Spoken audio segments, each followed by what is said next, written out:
For 130 years, Earth said nothing. The Galactic Council had sent its first invitation in the year 2217. A small silver probe had entered the solar system, circled the planet twice, and transmitted a message in every language humans had ever spoken. The message was simple. It said that Earth had been noticed, that the galaxy was governed by a great council of over 4,000 species, and that humanity was welcome to join. All they had to do was respond. Earth responded once. A short, polite message from the United Nations said, "Thank you, but no. Humanity was not interested at this time." The Council found this amusing. A few species laughed about it for a cycle or two, and then they forgot. Earth was a small world on the outer edge of an unimportant arm of the galaxy. It had no rare minerals worth fighting over. Its people had only recently learned to leave their own atmosphere. They were, by every measure the Council used, irrelevant. And so the galaxy moved on, but Earth did not. Han Do-hyun stood at the wide window of his office in the Planetary Affairs Building in Geneva. He was 54 years old, with a calm face and hands that never shook. Before this job, he had spent 20 years in the Navy, not because he loved war, but because he understood it. He understood silence, too. He believed that the most dangerous thing a person could do was speak before they were ready. Behind him, a screen played the latest intercepted broadcast from the Galactic Council's open session. Bae Jisoo, his intelligence officer, had flagged it that morning. She was 29, sharp-eyed, and spent her days listening to alien transmissions the way a doctor listens to a heartbeat. She could hear trouble before it arrived. On the screen, a tall figure with gray skin and 4 arms stood before the council chamber. He was a delegate from the Voran hegemony, one of the 6 most powerful species in the galaxy. His voice was deep and full of contempt. "And what of the humans?" the delegate said. "Still hiding on their damp little rock? Still pretending the galaxy does not exist?" The chamber laughed.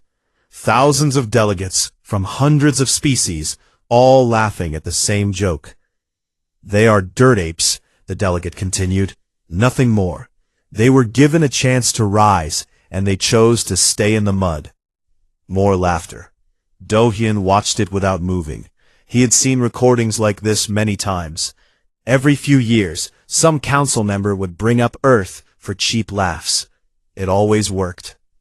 The door behind him opened, and Yoon Nari walked in. She was 61, thin with silver hair cut short, and eyes that missed nothing. She was Earth's chief science advisor, and for the past 3 decades, she had been the architect of something the galaxy did not know existed. "You saw it?" she asked. "I saw it," Do-hyun said. Nari sat down and crossed her arms. "They have been saying things like this for over a century. Every year it gets a little worse. Every year they push a little harder. And every year we let them," Do-hyun said. "Should we not respond, even once?" Do-hyun turned from the window. Not yet. Nari did not argue. She had asked this question many times, and always received the same answer. But she also knew something that most people on Earth did not. She knew what was hidden behind Jupiter.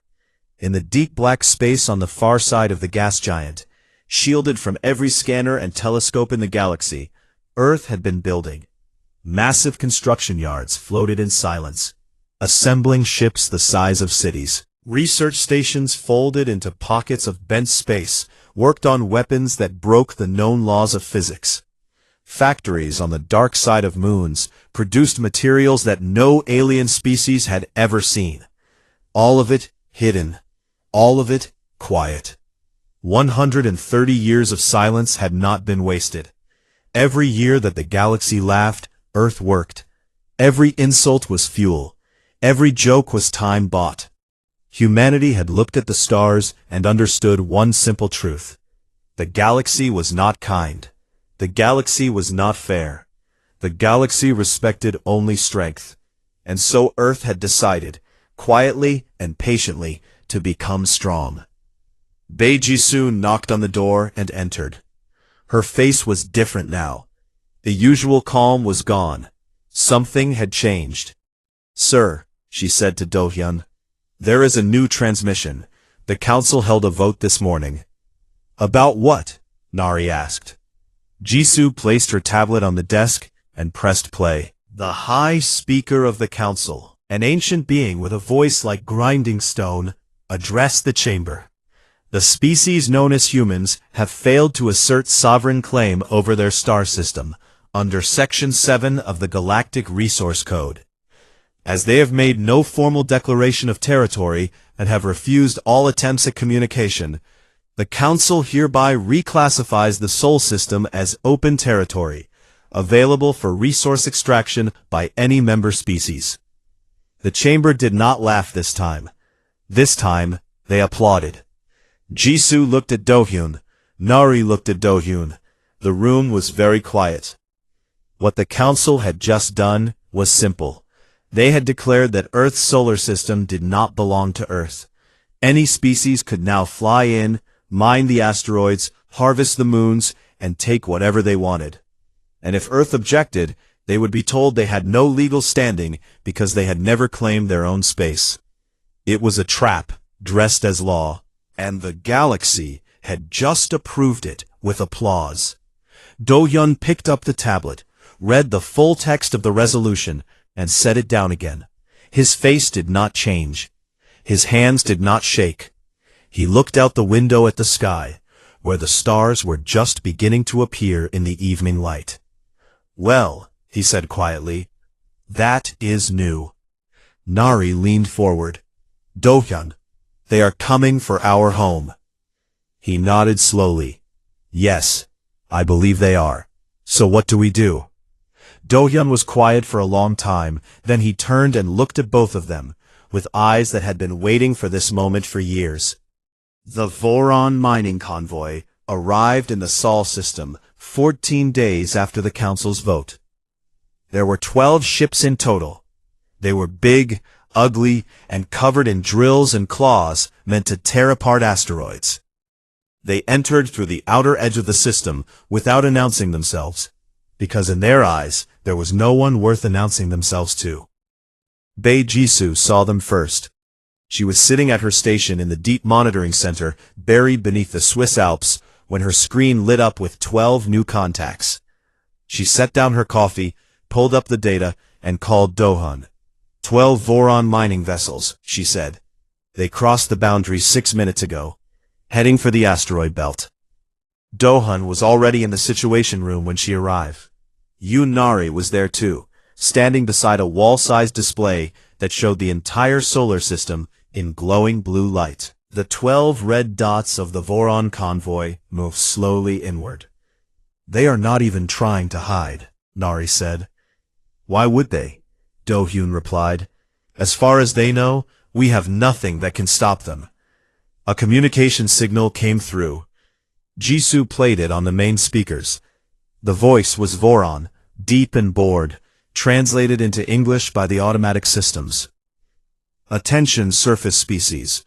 Voron Hegemony Mining Operation 774 is now active in your local asteroid field. Remain on your surface. This does not concern you." The room was silent. Do-hyun let the words hang in the air for a moment, then turned to Nari. "Call Admiral Kwon, and get me Shin Yujin." Admiral Kwon Taeyang arrived within the hour. He was a tall man in his late 40s, with a shaved head and the kind of stillness that made people uncomfortable. He had spent his entire career commanding ships that did not officially exist. The first expeditionary fleet, 200 warships hidden in folded space behind Jupiter, was his. Shin Yujin arrived shortly after. She was different from the others. She was a diplomat, not a soldier. 10 years ago, she had lived on a council outpost world as part of a secret observation program. She had seen how the council treated weaker species. She had watched entire civilizations stripped of their resources and dignity, while the council called it integration. She had come back to Earth with fire in her chest and a promise that it would never happen to humanity. Do-hyun sat them all down and laid out the situation. The Voron were in the asteroid belt. More ships from other species would follow soon. The Council had given them legal cover. Earth could either accept it or push back. Eugen spoke first. We should send a diplomatic message, firm but measured. Tell them we reject the resolution and assert our sovereign claim. If we go straight to force, we lose the moral ground. Kwon Tae-yong said nothing for a moment. Then he spoke in his low, even voice. Diplomacy works when the other side respects you. They do not respect us. They have spent 100 years laughing at us. A polite message will only make them laugh harder. Then what do you suggest? Eugen asked. Show them what we have. Not all of it. Just enough. Before Do-hyun could respond, Jisoo interrupted. Sir, the Voron convoy has deployed scanner drones. They are heading toward Mars. The room went cold. Mars was not empty.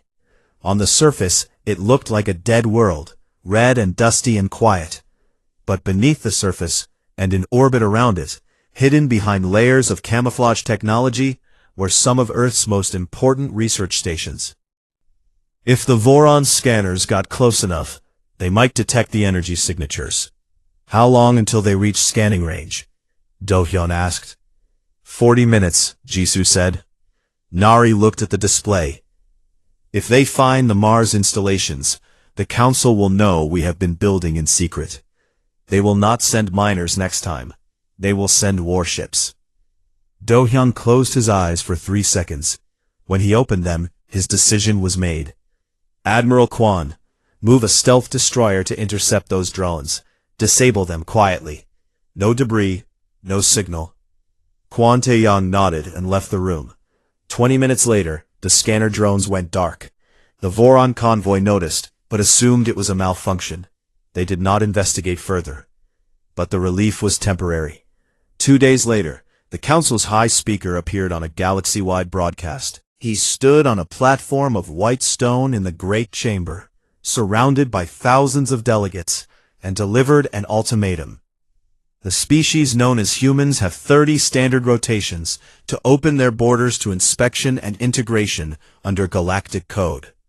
Failure to comply will result in a declaration of rogue status and the deployment of a peacekeeping force to ensure compliance. He paused, and then he added the words that changed everything. Let this be a lesson to all primitive worlds. Silence is not sovereignty. Hiding is not strength. The humans are a cautionary tale of what happens when a species mistakes cowardice for wisdom. The broadcast ended. The galaxy watched. 4,000 species waited to see what the dirt apes would do.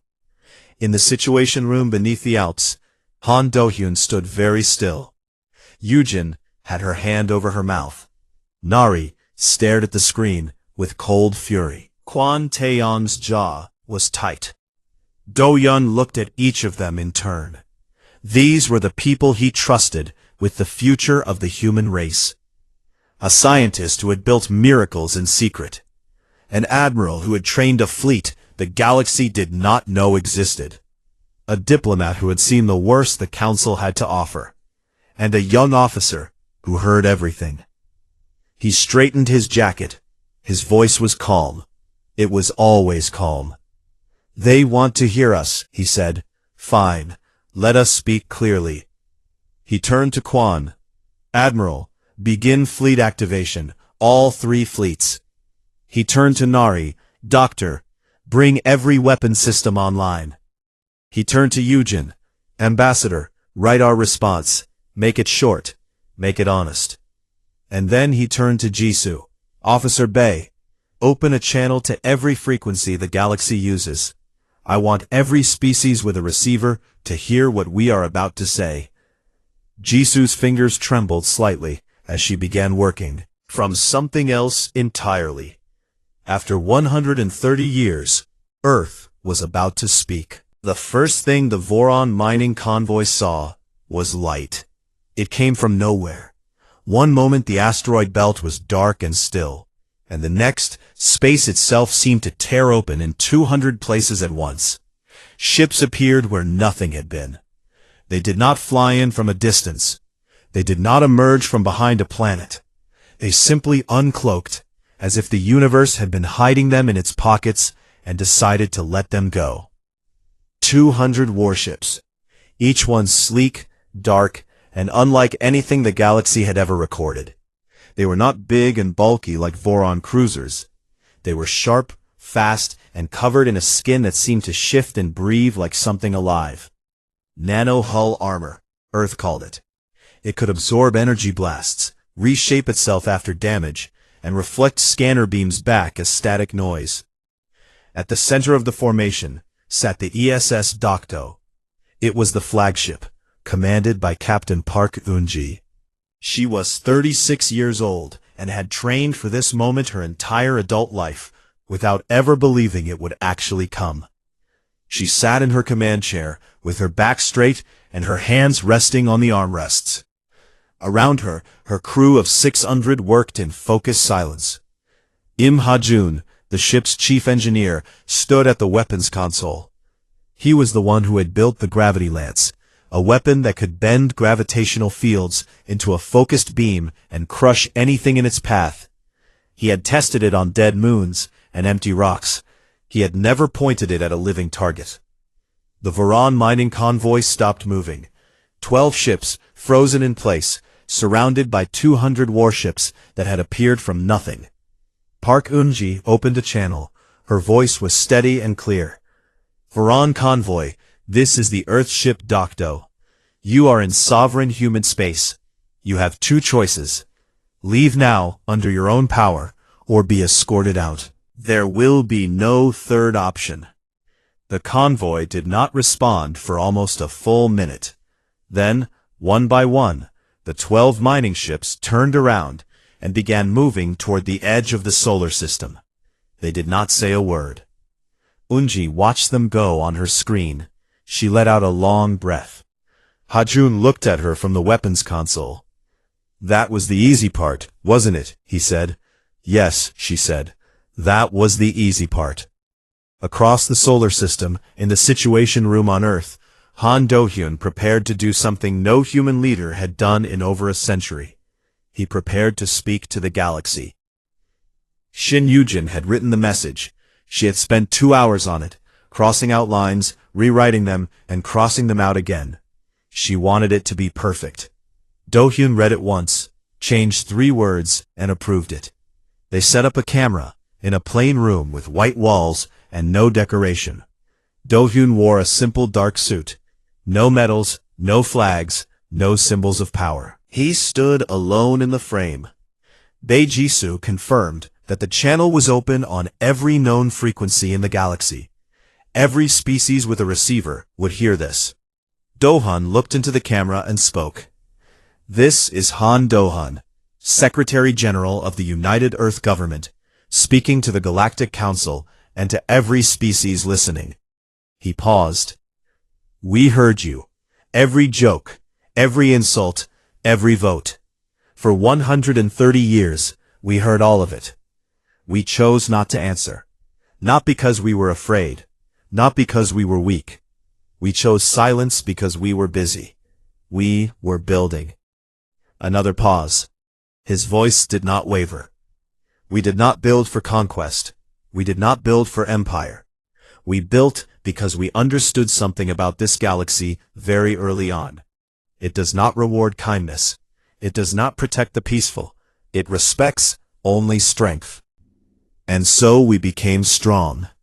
He took a single step closer to the camera. Your council voted to take our home. Your ships entered our space without permission. Your high speaker called us cowards. We are not cowards. We are patient. There is a difference, and you are about to learn it. His voice dropped lower. We do not want a seat on your council. We do not want your trade routes or your alliances. We want one thing, to be left alone. If you can give us that, you will never hear from us again.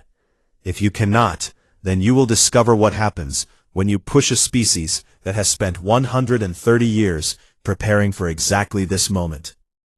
He held the camera's gaze for 3 long seconds. Then the transmission ended. The effect was immediate. On council worlds across the galaxy, intelligence agencies scrambled. Analysts pulled up every piece of data they had on Earth, which was almost nothing. The ships that had uncloaked in the asteroid belt did not match any known design. Their energy signatures were unreadable. Their weapon systems were unclassifiable. The Voron hegemony reacted with rage. Their delegates stood before the council and demanded immediate military action. "They are bluffing," he said. 200 ships is nothing. We will crush them and take their system by force. Several smaller species reacted differently. Private, encrypted messages began arriving at Earth's communication stations. Quiet words of support from civilizations that had been bullied by the Council for centuries and had never had the strength to push back. But the Council, led by the 6 most powerful species, was not ready to back down. The High Speaker called an emergency session. The vote was swift. A peacekeeping armada would be assembled.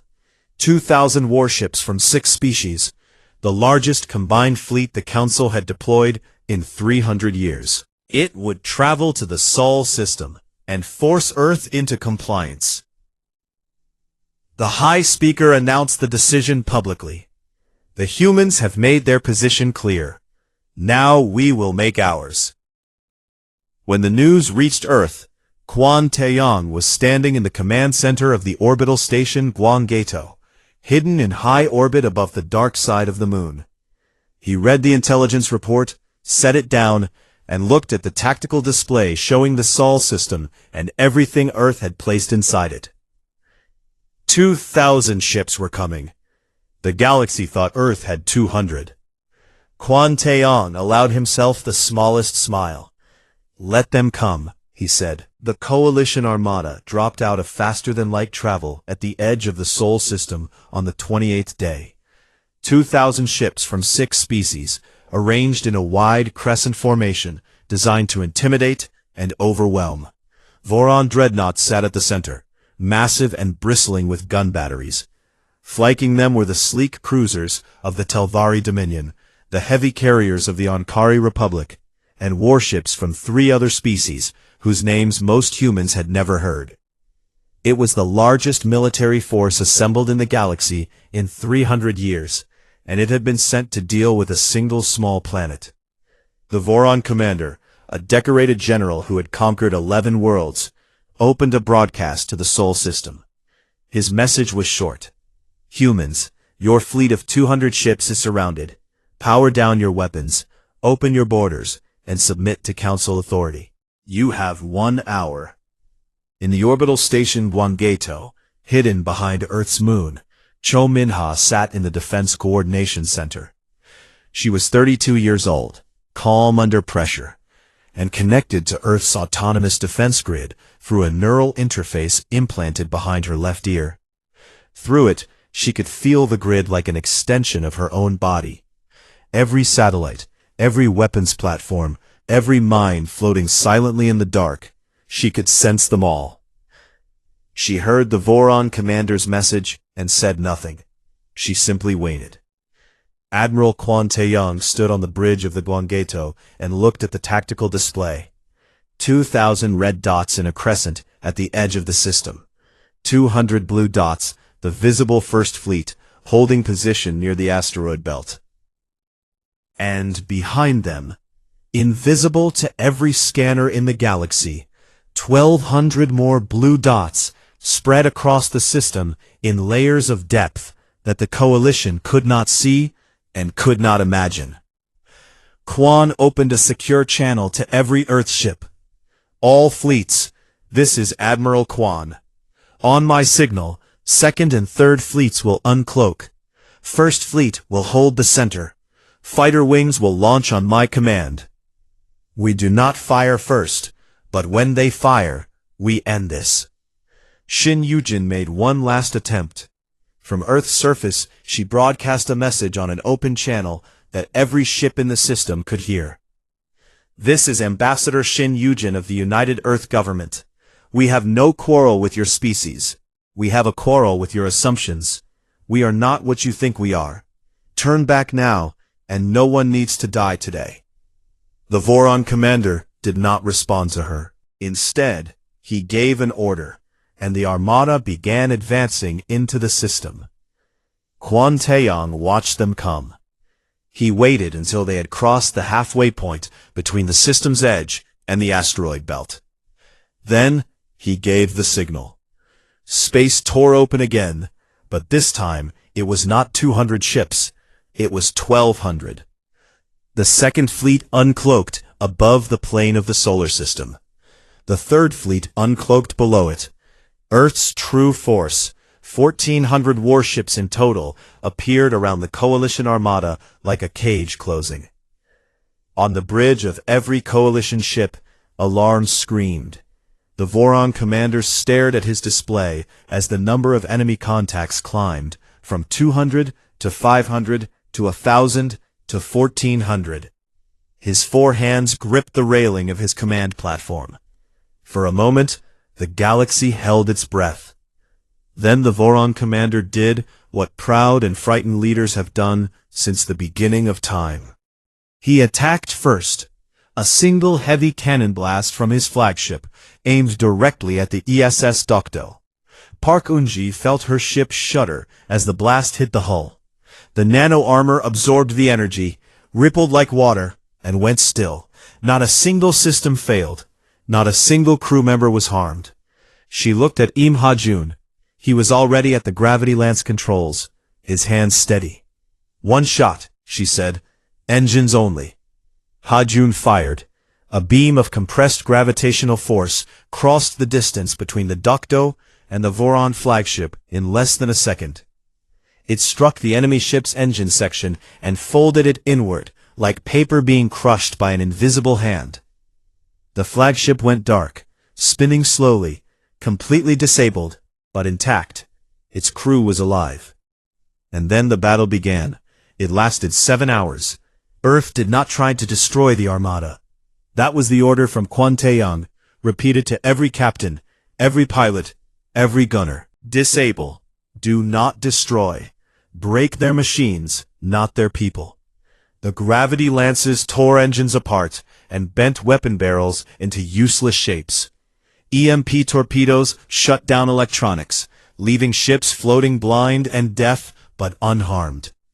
Cho Min-ha's defense grid caught every flanking attempt, every surprise maneuver, and fed the data to the fleet in real time. Ships that tried to circle behind Earth's lines found mines waiting for them. Ships that tried to retreat found their escape routes gently blocked by destroyers that herded them back. Ryu Seojin led the fighter wings. He was 28 years old, fast and precise. His squadron targeted the Coalition's carrier ships, the big slow vessels that launched smaller fighters. They disabled the launch bays with surgical strikes, cutting off reinforcements before they could enter the fight. The Coalition fought hard. They were not cowards, and they were not weak. They scored hits. They found gaps. 40 Earth ships were destroyed in the fighting. Over 3,000 humans died. But the Coalition was overwhelmed, not by brutality, but by precision. Every move Earth made was measured. Every shot was aimed to stop, not to kill. And the technology gap was too wide. The Coalition's weapons struggled to penetrate the nanohulls. Their scanners could not track Earth's ships. Their communications were jammed by systems they did not understand. By the 7th hour, it was over. 1,200 Coalition ships drifted disabled in the dark. 300 had been destroyed, mostly from accidents and friendly fire in the chaos. The remaining 500 limped toward the system's edge, in retreat. The Voron commander sat in his powerless flagship and stared at nothing. Then something happened that the galaxy would talk about for 1,000 years. Earth's warships pulled back, and in their place came medical ships, rescue vessels, unarmed transports, carrying doctors, engineers, food, water, and emergency supplies. They moved through the debris field and began saving lives. Every species, every crew, even the Voron. Park Eun-ji stood on the bridge of the Dokdo and watched the rescue ships on her display, small white dots moving among the wreckage like fireflies. Ha-jun stood beside her. "We won," he said. Eun-ji shook her head. 3,000 of our people are dead. That is not winning, that is surviving. She turned and walked off the bridge, to be alone. The galaxy did not sleep that night. On 1,000 worlds, on stations and outposts and ships drifting between stars, every species with a screen watched the aftermath of the Battle of Sol. They watched the footage that leaked out from the Coalition survivors. They saw the disabled ships.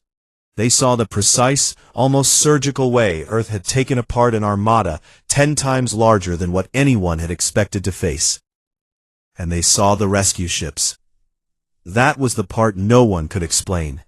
The humans had won. They had every right by galactic standards to leave the Coalition crews to die in the cold dark. That was what strong species did. That was what the Voron had done after every war they had ever fought.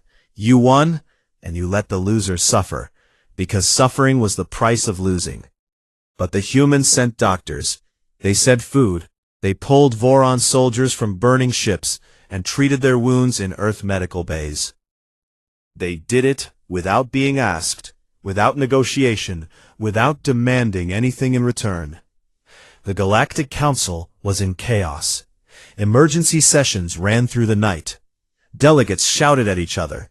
The 6 powerful species that had sent the Armada now faced the embarrassment of their combined military being defeated by a single world they had dismissed as primitive. Smaller species, those who had been bullied and taxed and ignored by the Council for centuries, watched the footage with something new in their eyes: hope. On Earth, the mood was different. There was no celebration. Flags did not wave. Crowds did not cheer. 3,000 people had died in the battle. They were soldiers and engineers and pilots, and their families were grieving. The victory, if it could be called that, tasted like ash. Han Do-hyun stood in the Situation Room and prepared Earth's second message to the galaxy. This time, she did not need to cross anything out. The words came easily because they came from a place of exhaustion and truth. Do-hyun stood before the same camera in the same plain room, wearing the same dark suit. He looked tired. He did not try to hide it. "This is Han Do-hyun.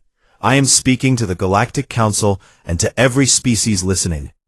He paused, and his voice was quieter than before. "We did not fight to prove we are stronger. We fought because you left us no choice. You came to our home. You claimed our space. You sent your ships to force us into submission. We defended ourselves. That is all." He took a slow breath. "We will return to our silence now. But understand this. Our silence was never weakness. It never was. It was a choice. We chose to build instead of boast. We chose to prepare instead of provoke. We chose patience over pride. And when you pushed us, we pushed back.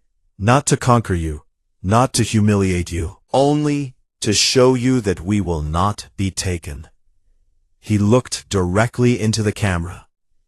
"Any species that wishes to speak with us as equals is welcome. Our door is open. Any species that comes with threats will find us ready. We are not your enemy, but we will never be your subject." The transmission ended. The galaxy listened, and this time, no one laughed. In the weeks that followed, the Voron hegemony collapsed from within. The public had never wanted the war. They had been told it would be easy, a quick show of force against a helpless world. When the truth came out, when they learned that their fleet had been dismantled by a species they had mocked for a century, and then saved by that same species, the rage turned inward. The Voron government fell, new leaders took power, and their first act was to send a private message to Earth. It contained one word in the Voron language that roughly translated to something between "we see you now" and "we are sorry." Do-hyun read the message, and filed it without comment. Shin Yujin was appointed Earth's first ambassador to the galaxy. But she did not go to the council. Instead, she traveled to the smaller worlds, the forgotten ones, the species that had sent those quiet messages of support before the battle. She sat with their leaders. She listened to their stories. She built something new, not an alliance based on power, but a network based on respect. Yoon Nari continued her work. In a private meeting with Do-hyun after the battle, she pulled up a display showing Earth's full military capability. The fleet they had revealed, all 1,400 ships, was less than half. Behind Jupiter, behind Saturn, in folded spaces and hidden stations across the solar system, there were more. Many more. Do-hyun looked at the numbers and smiled. It was the first time anyone had seen him smile in years. "Let us keep that between us," he said. Nari nodded. "Always." Admiral Kwan Taeyong returned to his quiet command. He did not give interviews. He did not accept medals. He went back to the Gwangaeto and continued training his people. Because he knew that peace earned through strength must be maintained through strength. Ryu Sojun visited the families of the pilots he had lost. He sat in their homes and told them how their children had fought, how they had been brave and precise and exactly the kind of people Earth needed. He did not cry in front of them. He cried later, alone, in his quarters. Bei Jisoo returned to her listening post beneath the Alps. The galaxy was louder now. More species were talking about Earth. Some with fear, some with admiration, some with curiosity. She listened to all of it, as she always had. But now, mixed in with the chatter, she heard something new. Respect. Park Eun-ji visited the memorial that had been built in Geneva for the 3,000 who died. It was a simple wall of dark stone, with their names carved into it. No ranks, no titles, just names. She stood before it for a long time, reading them one by one. Then she placed a small stone at the base of the wall, a tradition from a country that no longer existed as a separate nation, but whose customs still lived in the hearts of its people. She placed it gently, touched the wall with her fingertips, and walked away without looking back. The galaxy moved on, as galaxies do. New crises arose, new alliances formed. The council continued to argue and vote and declare something permanent. On a distant world, far from Earth, far from the council, on a small planet where the sky was purple and the grass was silver, a child sat on a hill and looked up at the stars. "Why did the humans stay quiet for so long?" the child asked. The parents sat beside the child and thought for a moment. It was a good question. Across the galaxy, scholars and strategists and philosophers were asking the same thing, writing long papers and holding debates and building theories. But the parent was not a scholar. The parent was simple and kind, and so the answer was simple and kind too. Because they did not need anyone to know how strong they were, the parent said. They only needed to know it themselves. The child thought about this for a while. Then the child nodded, as if it made perfect sense. And in the silence of that purple evening, with the stars burning overhead, it did.